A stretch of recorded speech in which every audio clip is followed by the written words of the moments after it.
Hello again, everyone. This is Dr. Moore. This presentation and our discussions this week cover the chapters on emotions and thinking. Emotions in conflict is a very important chapter because we need to be able to effectively manage our emotions in order to successfully resolve conflict. Strong emotions are both a cause of and a result of conflict. Emotions such as anger, distrust, disappointment, frustration, confusion, and fear often mask substantive underlying issues in a dispute. After we talk about ideas on how to understand and work with emotions, we'll turn to the analysis of conflicts. This will address how you think about your conflicts. This analysis uses a wide lens, also called a macro level or system perspective, and a small lens view, called a micro level analysis. Thoughts and feelings are interrelated, which is why I've decided to combine these two chapters in this unit. As the authors of the text note, we are feeling as well as thinking creatures. To reflect a little more deeply on the previous quote, both emotional engagement and rational reasoning are important in conflict resolution. We want to integrate thinking and feeling. When there is both a concrete solution and a sense of emotional resolve, conflicts are more successfully dealt with. We simply can't ignore feelings. And when I talk about emotional resolve or emotional resolution, that's the way the participants feel about the conflicts. It's the emotional energy. The emotional content of the conflict needs to be resolved. In this unit, we'll see how both the head and the heart play an important role. There's always an emotional dimension to conflict. Whenever we're in conflict, feelings are activated, and conflicts are not resolved when the other person feels misunderstood. Accurately reflecting the feelings of the other person during a conflict by saying you seem angry or you seem confused, for example, is important and challenging. It takes a degree of emotional intelligence to effectively understand and interpret and then mirror another person's emotions. It shows you understand and it validates their feelings. It's also important to reflect as it gives the other person a chance to correct or clarify your understanding of their feelings. Emotions are states of feeling. They are like moving water. They change. We feel them. They influence us. The authors teach that feelings are facts. They exist. They aren't right or wrong. It is important to be aware of them. Feelings help us to recognize safety and danger. They're important in helping us to adapt to the environment. And fear and anxiety often influence our choices in managing conflict. Fear can create a tunnel vision where we focus on a threat or a perceived threat and we don't see what else is going on. So at this point, let me stress a couple of very important points.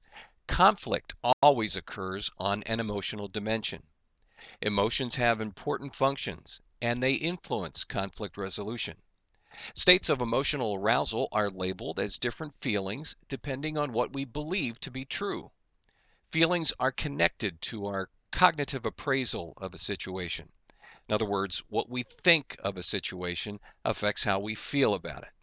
And conflict transformation occurs when we get new information, when we practice empathy by accurately reflecting another person's feelings, and when we remain open to other points of view.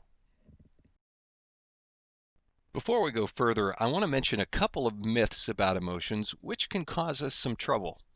The first one is other people cause my feelings. We need to remember that feelings are connected to our cognitive appraisals or how we interpret situations. We can mentally distort things by focusing on negatives or through polarized thinking, which is thinking in terms of black and white or right and wrong, which can lead us to overlook gray areas. We may jump to conclusions. Another cognitive distortion is catastrophizing or making a mountain out of a molehill. We may blame others for our problems, or we may engage in emotional reasoning, where there's a lack of rational reasoning, and where we believe that simply because we feel a certain way, that it must be true. The important point here is that if you believe that other people cause your feelings, you've given them power and control over your feelings, and you've given up responsibility for managing your own feelings. The second myth, it is best if I deny my feelings, is unhelpful in conflict resolution because, as we mentioned earlier, feelings exist and they are important. Not being aware of your feelings may mean underlying issues don't get addressed. You may reach a concrete, very rational solution, but underlying emotions don't get resolved. The third myth, my feelings just happen to me, is related to the first one, but here you're at the mercy of your emotional reactions, and you overlook how your own thinking and perceptions contribute to how you feel. Let me suggest that rather than being at the mercy of your emotions, that you instead consider your emotions as tools in conflict resolution. They can help us to engage with the other party or parties and communicate more effectively so we can understand where everyone's coming from. Our emotions are created by our thoughts and how we perceive the environment. And every emotion has an underlying message which reflects the perception that created it. This is important because by reading the emotion and understanding the message, we can talk about how a person perceives his or her situation. This then facilitates engagement and the development of new perspectives. And when a perception changes, the emotion changes. The text discusses the evolutionary value of emotions. One reason emotions are useful is they get us to act quickly in response to danger. Although rational thinking helps us a lot, it is sometimes too slow for handling a threat. Sometimes we have to react more quickly, and our emotions, like fear, help us to do that and help us to survive. One of the most powerful emotions we can feel is anger. It is considered a social emotion because it is a strong feeling of displeasure connected to a perceived unfairness or injustice. We might say we're angry at a driver who doesn't signal before crossing lanes, or a store clerk who drops our groceries, or even corrupt politicians. It's termed the moral emotion because it is based on a fast, reflective judgment that we have been wronged or threatened. Anger is rooted in reason. Both the head and the heart are involved.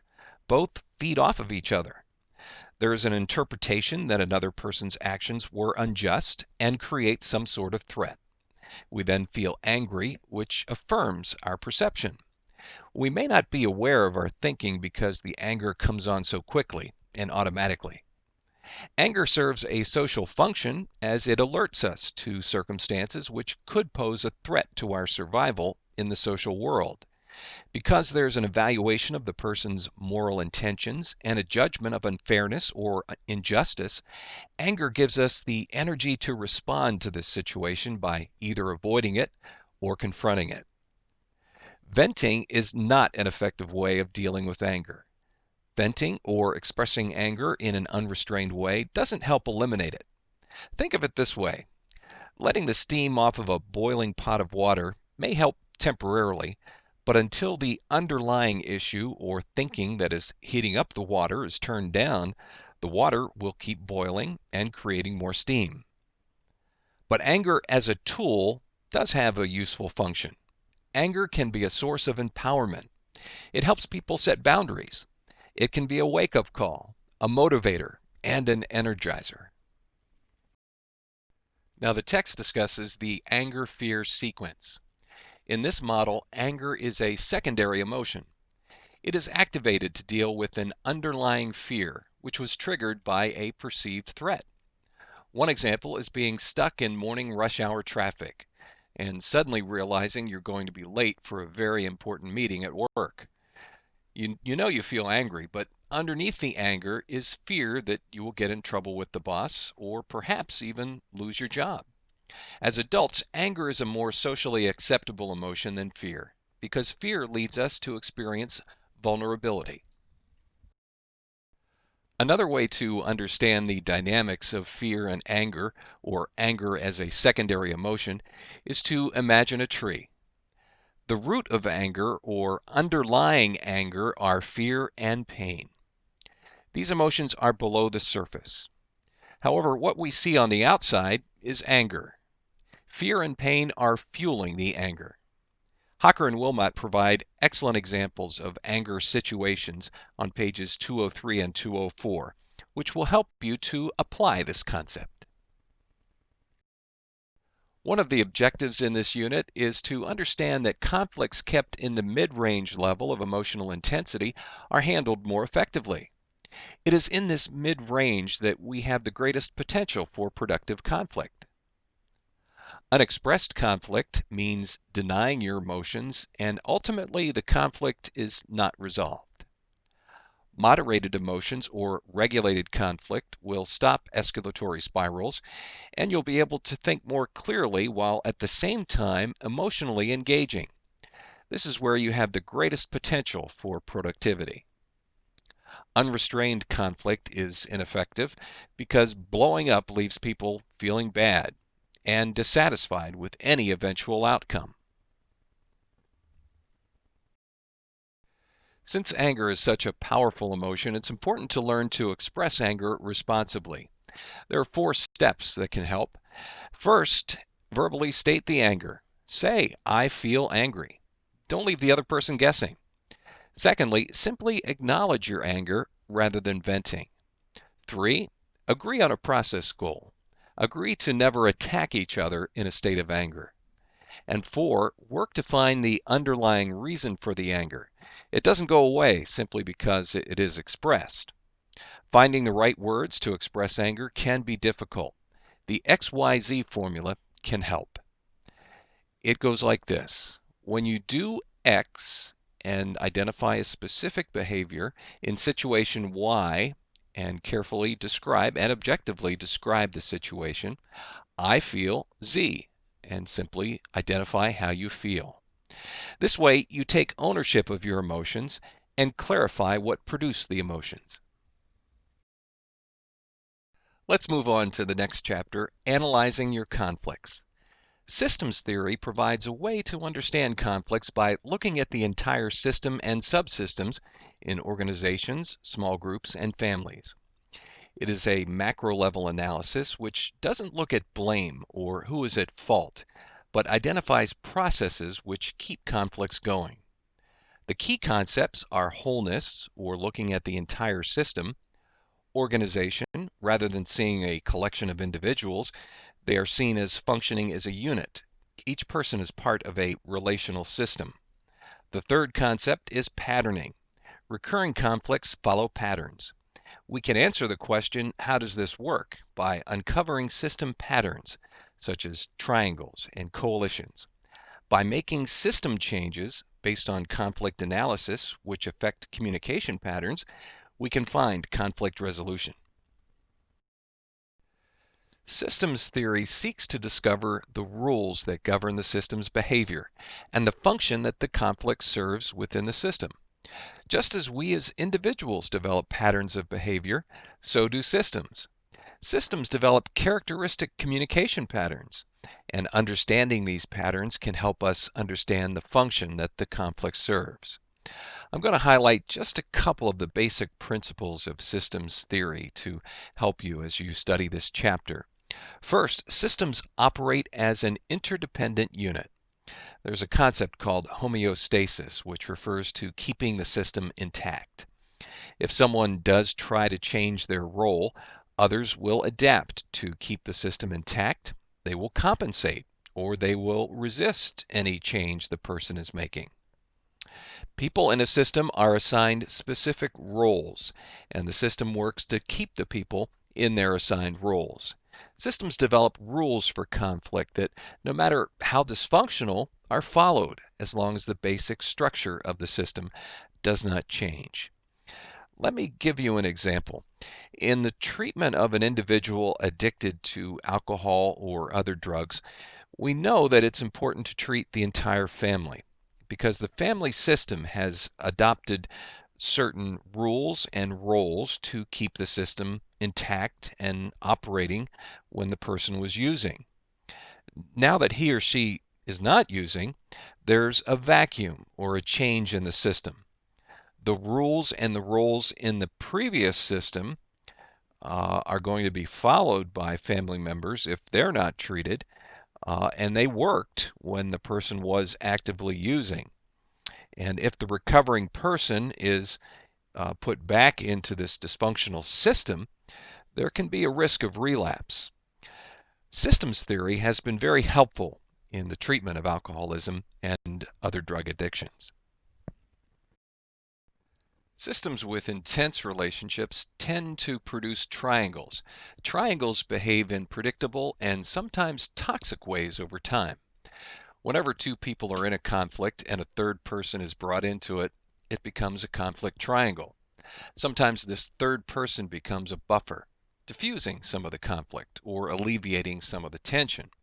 But more often, these triangles become toxic and keep the conflict going. If the triangle has the potential to damage the relationship between the two people, it is considered a toxic triangle. Communication between two conflicted individuals is difficult enough. Bring in a third person, and communication is even more complex. The third person may form a coalition with one of the parties and affect the balance of power. The two in the conflicted relationship may speak to each other through the third party rather than to each other, where they could work through the conflict. Now, a big concept in systems theory is circular causality. It's based on the idea that we are in a constant feedback loop with the persons in our lives. Linear causal explanations will try to find out who started it, who's at fault, or who's to blame. Circular causal explanations, on the other hand, will try to understand what each person is doing that sustains the problem and what they can do differently to change the situation. So circular causality understands conflicts in systems as operating through an ongoing feedback loop, as you see in the bottom diagram. A conflict is sustained by the cooperation of its members. It takes two to tango, going back to our metaphor that conflict is a dance. In systems theory, finding the beginning or cause is less important than finding the patterns in the conflict process. In order to most effectively analyze conflicts, we need descriptions of the smaller details in addition to overall system views. So in addition to the wide lens view, we need a smaller lens view to see how interactions contribute to system dynamics. In this micro-level analysis, there are two approaches: micro-events and interaction rules. Let's start with interaction rules. These are a set of unstated but powerful rules that limit genuine change. Another important aspect of interaction rules is they are implicit rules of communication. In other words, these rules are unspoken, but they have developed to keep the system intact. And those rules are prescriptive. For example, don't complain, don't talk about whatever it is, or never disagree with dad. The rules are prescriptive in that they tell members what they should do. And when they're brought to the surface, these rules can be changed.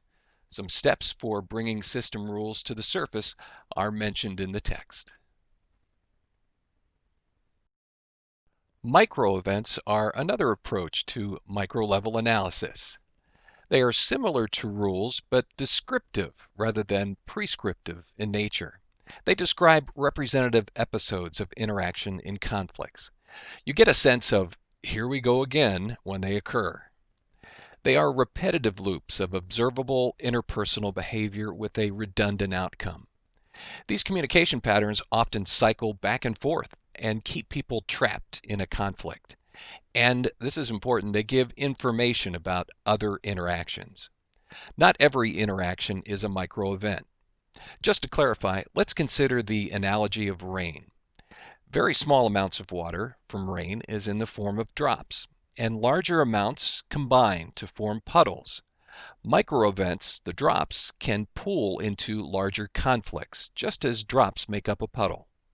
Only through observing the greater content or through a system-wide perspective can we know if a micro event is part of a larger conflict or if it stands alone. To conclude this presentation, I want to review the 4 stages of conflict. Philip Guerin was a student of Murray Bowen, and as a psychiatrist, he applied this model to the evaluation and treatment of marital conflict.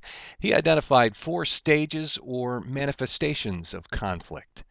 With a team of researcher clinicians from the Center for Family Learning in New York, they developed a conceptual framework to assess and match treatment to each couple's particular problem.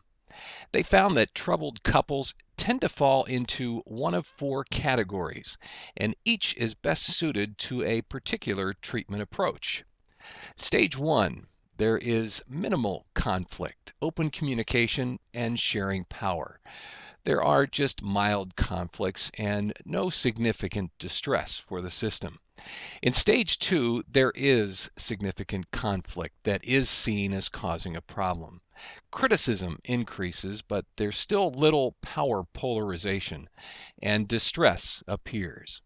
In stage 3, there is frequent criticism of each other.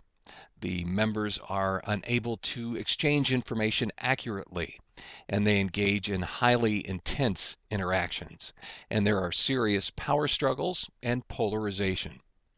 Stage 4 shows the loss of ability to work through their conflict, and they have engaged the services of a third party. In this stage, they appear headed toward disengagement and divorce.